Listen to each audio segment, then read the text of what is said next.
Hi అందరికీ good evening. ఈరోజు Saturday కదా, మాకు కొంచెం డిన్నర్ స్పెషల్గా చేసుకుంటే కొంచెం మాకు స్పెషల్ ఉంటుంది. ఎందుకంటే నేను తొందరగా వంట స్టార్ట్ చేసిన. కంపల్సరీ పప్పు కావాలి, ఏదైనా ఒక ఫ్రై కావాలి. అందుకోసం నేను ముందుగా కొంచెం డికాషన్ పెట్టి తాగుకోండి. ఇప్పుడే కొంచెం డికాషన్ పెట్టుకుంటున్నా, ఇది తాగితే కొంచెం రిలీఫ్ అవుతుందని. తర్వాత వంట స్టార్ట్ చేస్తారు. డికాషన్ తాగిన తర్వాత వంట స్టార్ట్ చేసుకొని బెండకాయ ఫ్రై, పప్పుచారు, అప్పడాలు ఇవన్నీ వేసేసరికి టైం పడుతుంది కదా, అందుకోసం తొందరగా స్టార్ట్ చేసి పెద్దోడికి అయితే కంపల్సరీ పప్పు చేసిన రోజు, పప్పుచారు చేసిన రోజు ఏదైనా ఒక ఫ్రై అయితే ఉండాలి. అట్లే మా అమ్మాయికి అప్పడాలు కావాలి, బజ్జీలు కావాలి. మమ్మీ ముద్దపప్పు చేసి బజ్జీలు చేయని ఆమె అడుగుతుంది. మా చిన్నోడికి అయితే నేను ఏం చేసినా ఇష్టంగానే తింటాడు. అట్లానే అందరు అడిగినవి చేయలేము కదా, ఏదో ఒక 2 ఐటెంలు అయితే చేస్తాను. నేను లాస్ట్కి ఏది చేయాలనిపిస్తే అదే చేస్తాను. వాళ్ళు చెప్పి నేనేం చేయను. నేను టీ పెట్టినా కానీ డికాషన్ పెట్టినా కంపల్సరీ అల్లం అయితే వేసుకుంటా. అల్లం లేని నాకు అసలు టీ తాగాలనిపించదు, డికాషన్ కూడా తాగాలనిపించదు.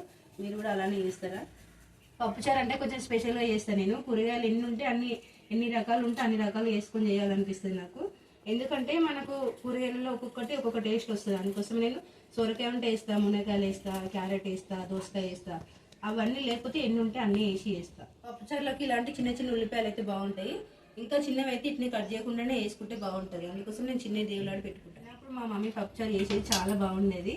మా అమ్మ చేత నాకు పప్పుచారు ఒకటే బాగా గుర్తుంటుంది. అప్పటి రుచులు అసలు రావండి ఎంత చేసినా కానీ. ఎంతసేపు కూరగాయలు కట్ చేయడం కూడా మాకు అంతసేపు పడుతుంది మా ఇంట్లో. మీకు అట్లనే ఉంటుందా? డికాషన్ అయితే అయింది. నేను ఫస్ట్ డికాషన్ అయినాక వంట స్టార్ట్ చేస్తాను.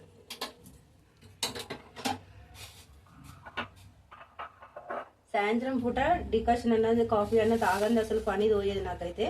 మీరు కూడా అట్లనే చేస్తారా? ముందుగా అన్ని కట్ చేసి పెట్టుకుంటే ఈజీగా అవుతుంది. నేనైతే అన్ని కట్ చేసి పెట్టుకుంటా ఒకటేసారి. తర్వాత ఒకటేసారి స్టవ్ ఆన్ చేసి ఒకదాని తర్వాత ఒకటి వేసుకుంటే అలకగా అవుతుంది. మా చిన్నప్పుడు మా అమ్మ అయితే పప్పుచారు బాగా సింపుల్గా చేసేది, చాలా టేస్ట్గా వచ్చేది. చిక్కుడుకాయ కూరను పప్పుచారు బాగా. చిన్నప్పుడు అయితే మా అమ్మ పప్పుచారు, చిక్కుడుకాయ కర్రీ బాగా చేసేది. ఆ టేస్ట్ ఎంత చేద్దామని ఇప్పుడైతే రాదు. ఇప్పుడు ఇన్ని స్పెషల్ చేసినా, ఇన్ని రకాలు చేసినా ఆ టేస్ట్ రాదు. అప్పుడు సింపుల్గా చేసేది మా అమ్మ అయితే, చాలా టేస్ట్ వచ్చేది. మా పిల్లలతో అంటే మమ్మీ ఇదే బాగుంటుంది కదా అంటారు. వాళ్ళు తినలే కదా ఆ టేస్ట్, అందుకే వాళ్ళకి తెలియదు.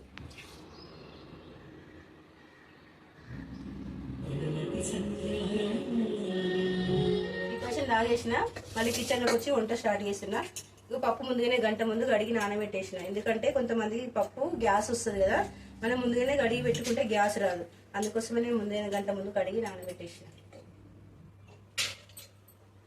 ముందుగా పప్పు కడిగి నానబెట్టిన తర్వాత కొద్దిగా పసుపు, కొద్దిగా నూనె, అన్నీ కొన్ని పచ్చిమిరపకాయలు వేసి ఉడకబెట్టుకొని పక్కకు పెట్టి తర్వాత కూరగాయలన్నీ వేసి చేస్తాం. మీరు ఎట్లా వేస్తారు పప్పుచారు?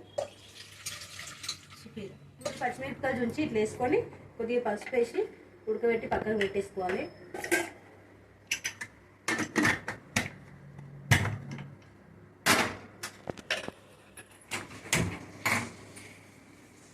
బియ్యం కడిగేసిన, పప్పు కడిగి పెట్టుకున్నా, బియ్యం కూడా కడుగుతున్నా.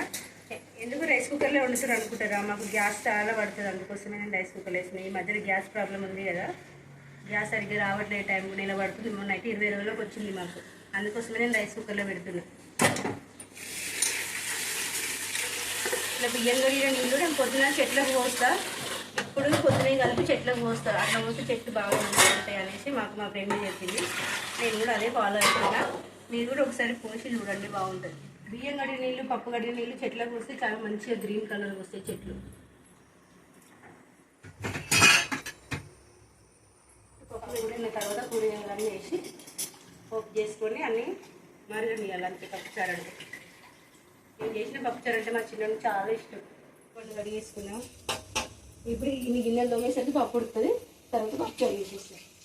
ఎంత చేసినా ఇంట్లోనైతే పని అస్సలు ఉడవదు. గిన్నెలు అయితే ఎప్పుడు ఉండే ఉంటాయి మా సింకులో. నైట్ పడుకున్నప్పుడు 2-3 గంటలు ఖాళీ ఉంటుంది అంతే. మీకు కూడా అట్లే ఉంటుంది మీ ఇళ్ళల్లో? అప్పట్లో మన అమ్మ వాళ్ళు పిల్లల్ని చదివిపియాలంటే అందరినీ పొద్దున్నే రైసి రెడీ చేసి స్కూల్కి పంపించి పొలాల కడిగి పని పోయేటోళ్ళు. మనకి ఇంట్లో ఉంటేనే పనే కాదు. అప్పట్లో ఎట్లా చేసిరో ఏమో.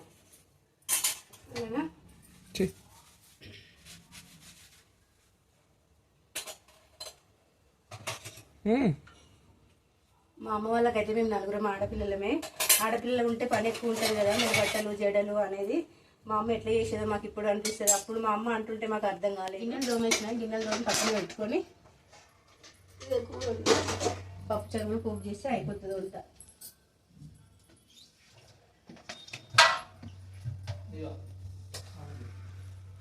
పప్పు చూడండి ఎట్లా ఉంది, చిరాకు వస్తుంది క్లీన్ చేయాలంటే.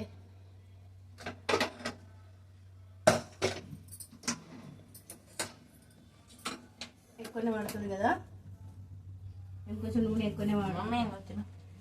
ఏంటిరా చూసిరా మా చిన్నోడు అట్లా మధ్యలో మధ్యలోకి వచ్చి ఏదన్నా ఒక డిస్టర్బ్ చేస్తాడు, నాతోటే ఉంటాడు. మమ్మీ నీకు ఇది చేయాలా అది చేయాలా అని ఊకే నాతోనే ఉంటాడు. మా పెద్దోడికి అయితే అసలు వీడియోలో రావాలంటే ఇష్టమే ఉండదు. ఎప్పుడన్నా రాగి ఇద్దరా అంటే అస్సలు ఇష్టం ఉండదు, రానే రాడు. మా చిన్నోడికి అయితే నాతో ఉండి హెల్ప్ చేయడం చాలా ఇష్టం. నేను పప్పుచారు అనుకున్నా, కానీ మా పెద్దోడు మమ్మీ సాంబార్ చేయవా అని అన్నాడు. సరేలే సాంబార్ అన్నీ అయితే ఉన్నాయిగా కూరగాయలు, సాంబార్ చేస్తున్నా. పప్పుచారుకు సాంబార్కు తేడా ఏంది అనుకుంటారా? పప్పుచారు అంటేనేమో అన్నీ అందులో వేసి మసాలా పెట్టిన తర్వాత తాలింపు వేసుకుంటాం. సాంబార్ అంటే కూరగాయలన్నీ పోపు చేసినాక పప్పు చారు వేసుకొని తర్వాత సాంబార్ పొడి వేసి బంద్ చేయడం. సాంబార్ పోపు చేసుకొని ఇటు బెండకాయ ఫ్రై చేస్తున్నా. ఈ రెండు అయిపోయిన తర్వాత ఏదైనా ఒకటి బజ్జీలన్నా అప్పడాలన్నా వేస్తాం. మా అమ్మాయి ఏమో బజ్జీలు అంటుంది ఓకే. మా పెద్దోడికి ఏమో అప్పడాలంటే ఇష్టం. ఎవరికి ఏం చేయాలి లాస్ట్కి నాకు ఏదనిపిస్తే అదే చేస్తాను నేను. ఒక్కొక్కరు అడుగుతారు, అందుకే అడగొద్దు. ఏదో ఒక టైంలో అడగాలే చేయాలి, కానీ రోజు అడిగి చేయాలంటే మన వల్ల కాదు.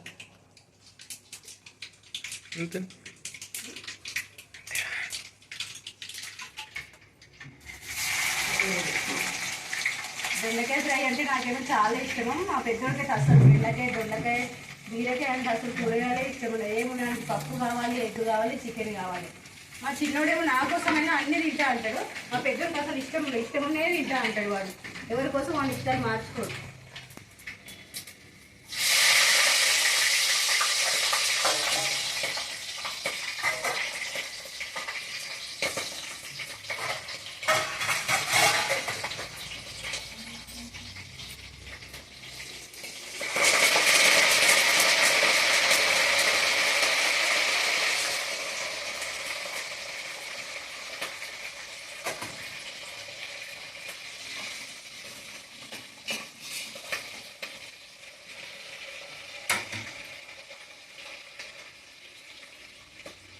ఏం చెప్పా మమ్మీ? సాంబార్ అంటే కొంచెం ఎక్కువనే వేసుకుంటాం మా ఇంట్లో. ఎందుకంటే సాంబార్ నెక్స్ట్ రోజు మాకు ఇడ్లీలో సండే కంపల్సరీ ఇడ్లీ అనే దోశ అనే వేసుకుంటాము. ఇడ్లీతోటి తినేస్తారు కాబట్టి కొంచెం ఎక్కువనే వేస్తాను నేను సాంబార్ అంటే. మా పిల్లలకు చాలా ఇష్టం అంటే ఇడ్లీ దోశ. చట్నీ కంటే ఎక్కువ సాంబార్ తోటే తింటారు ఇడ్లీ దోశ. మా పిల్లలు సాంబార్ ఎక్కువ ఇష్టపడతారు, అందుకే నేను కొంచెం ఎక్కువ వేస్తాను సాంబార్. ఎప్పుడైనా మూత పెట్టుకోవద్దు, ఎందుకంటే ఆ మూతకున్న నీళ్ళని ఇలా పడి ఇంకా అది దిగులు ఎక్కువ అవుతుంది. మూత పెట్టేది. మీరు కూడా అట్లనే చేస్తారా? కామెంట్ చేయండి.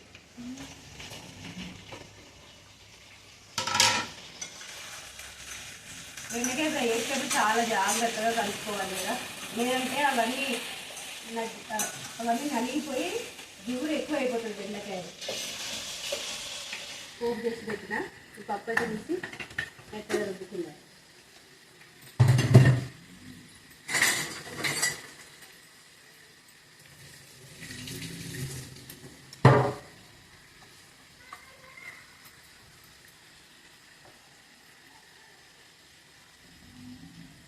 సాంబార్ చేయాలనుకుంటే కందిపప్పులో కొద్దిగా శనగపప్పు వేసి ఉడకబెట్టుకుంటే చాలా బాగుంటుంది. నేను ఫస్ట్ పప్పుచారని ఉట్టి కందిపప్పే ఉడకబెట్టిన. మీరు ఎప్పుడైనా సాంబార్ చేస్తే అందులో కొద్దిగా శనగపప్పు వేయండి, చాలా బాగుంటుంది. బెండకాయ ఫ్రై అంటే కట్ చేసేటప్పుడేమో గిన్నె నిండా అనిపిస్తుంది. అవి ఉడికినా కొద్దిగా దగ్గరికి అయ్యి అది అందులో కననే కనబడదు. కట్ చేసేటప్పుడు అయితే గిన్నె ఎక్కువైతుందేమో అనిపిస్తుంది కదా. బెండకాయ బీరకాయ ఆకుకూరలు అనేది అట్లనే అవుతుంది కదా. ఈ ఎండలు అయితే చాలా మండిపోతున్నాయి. నెక్స్ట్ మంత్ అయితే ఇంకెట్లుంటుందో ఏమో. ఇప్పుడే ఇంత విపరీతంగా ఎండలు ఉన్నాయి. వంట చేసినంతసేపు అసలు మనకు మంటలలో పెట్టినట్టే ఉంటుంది కదా. కూరగాయలు మగ్గిన తర్వాత మనం ఉడకబెట్టుకున్న పప్పు ఇంట్లో పోసుకోవాలి. అప్పుడే కొంచెం కూరగాయ ముక్కలు అన్నీ టేస్ట్గా వస్తాయి. కొందరు ఏం చేస్తారంటే ఫస్ట్ మనం చింతపండు చారు పోసుకుంటారు, అట్లా మంచిగా ఉండదు. ఫస్ట్ మనం కూరగాయలు మగ్గిన తర్వాత పప్పు పోసి ఒక 10 నిమిషాలు పప్పుతో ఉడికిన తర్వాత మనం చింతపండు వేసుకొని తగిన నీళ్ళు పోసుకొని ఉప్పు కారం వేసి పక్కన వేసుకోవాలి. చూసిరా బెండకాయ ఫ్రై అంటే సగం మగ్గిన తర్వాత ఎంత అయిపోయిందో. ఇప్పుడు మనం మెల్లగా కలుపుకొని ఇలా ఉప్పు కారం వేసుకోవాలి. మేమైతే కారం మిరపకాయలు తీసుకొని కారం పొడి కొట్టించుకుంటాం. మేము ఏది షాప్లో కొనుక్కున్నాం. చింతపండు కూడా ఒకేసారి ఊరి నుంచి తెప్పించుకుంటాం. ఒక్కొక్క పప్పులు తప్ప మేము అన్నీ ఇంట్లోనే తయారు చేసుకుంటాం. సాంబార్ పొడి అయినా, రసం పొడి అయినా, కారం పొడి, అన్ని పొడులు ఇంట్లోనే తయారు చేసుకుంటాం. బయట నుంచి పప్పులు మాత్రమే తీసుకొస్తాం.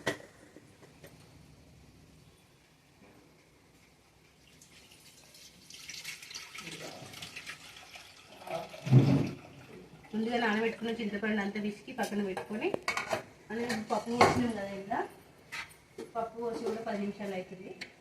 చూసారా ఇట్లా మంచిగా మరుగుతుంది పప్పు. అప్పుడు మనం ఈ చింతపండు రసం అంతా పోసుకోవాలి.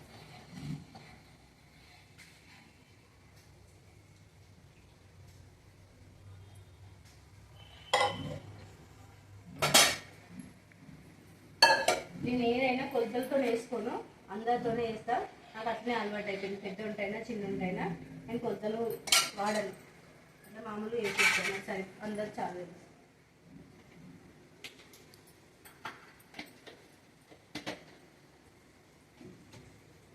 ఎంత నీట్గా చదువుకున్నా వంట చేసినప్పుడు మళ్ళీ ఒకటి తీసి ఒకటి పెడితే అన్నీ ఆగమాగం అయిపోతూనే ఉంటాయి కదా. కిచెన్లోనైతే ఎంత చదివినా మళ్ళీ మనకు అంత చిల్లర గందరగానే అనిపిస్తుంది.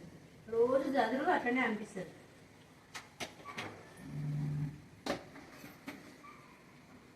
ఇది సాంబార్ పొడి అయిపోయింది. లాస్ట్లో కొంచెం ఉంటే తీసి డబ్బా దూరం పెట్టుకున్నా. సాంబార్ పొడి కొద్దిగా బెల్లం ముక్క కూడా వేస్తున్నా. మనకు బెల్లం వేసుకుంటే ఫంక్షన్ వల్ల టేస్ట్ వస్తుంది సాంబార్.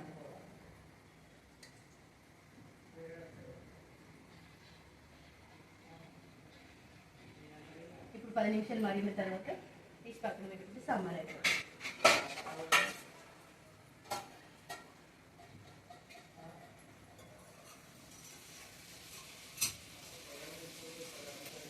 ఎన్ని వేసినా కానీ కూరలలో ఎన్నోనైనా మనకి కొత్తిమీర లేనిదైతే టేస్ట్ అనిపించదు కదా. ఎన్ని రకాలు వేసినా లాస్ట్లో ఇది వేస్తేనే టేస్ట్ అనిపిస్తుంది.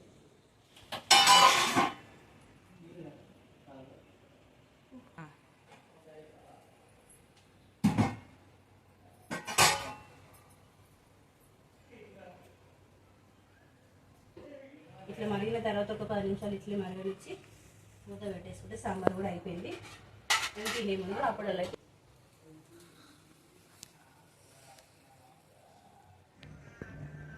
సాంబార్ కూడా అయిపోయింది. తీసి పక్కన పెట్టేసుకుంటాం.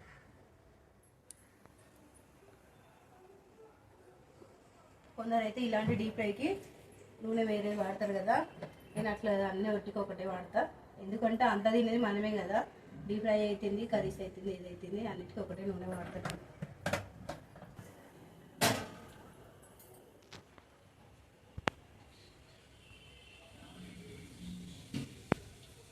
ఈ అప్పడాల బదులు మేమైతే వడియాలు పెట్టుకుంటాము. ఇప్పుడు సీజన్ రాలే కదా. లాస్ట్ టైం కొన్ని పెట్టినా అవి అయిపోయినాయి. ఇప్పుడు ఈ సీజన్లో పెట్టారు వడియాలు, అప్పడాలు మేము ఇంట్లోనే పెట్టుకుంటాము. రెడీ అయినాయి. బెండకాయ ఫ్రై, సాంబార్, రైస్ కూడా రైస్ కుక్కర్లో రెడీ అయిపోయింది.